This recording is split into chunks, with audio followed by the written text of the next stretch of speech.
сәлем достар. Бүгін сіздермен бірге өте ерекше әрі жылдам дайындалатын жанға қосылған тарт дайындайтын боламыз. Кеттік. Алдымен ерітілген сары майымызға қантымызды қосып жақсылап араластырамыз.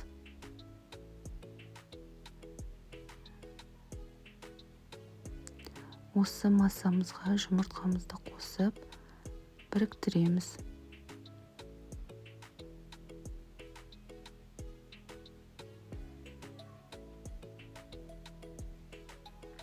Ұнымыз бен разрыхлителіміз салып, жұмсақ қамыр илейтін боламыз.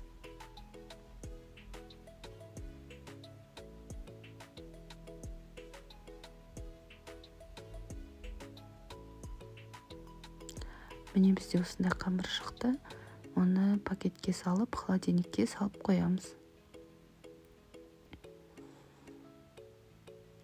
Қамырымызды формаға салып, үстін осылай вилкамен тесіп шығамыз.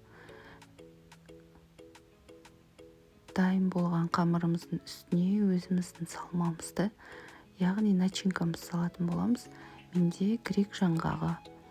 Сіз қалауыңыз бойынша кез келген жаңғақ немесе өрік мейіз де салсаңыз болады.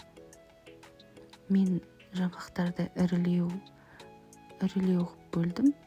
Сіз қалауыңыз бойынша блендермен ұсақтап алсаңыз болады.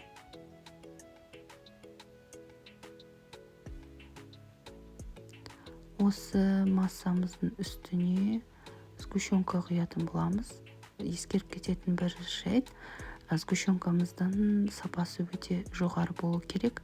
Деп немесе три желания сгущенкаларын қолданғандарыңыз жөн.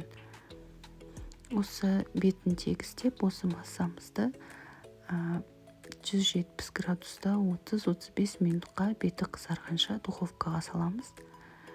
Әрине өзіңіздің духовкаңызға қарай. Міне бізде осындай пирог шықты. Өте жұмсақ әрі өте дәмді. Сіздерге ұнайды деген ойдамын.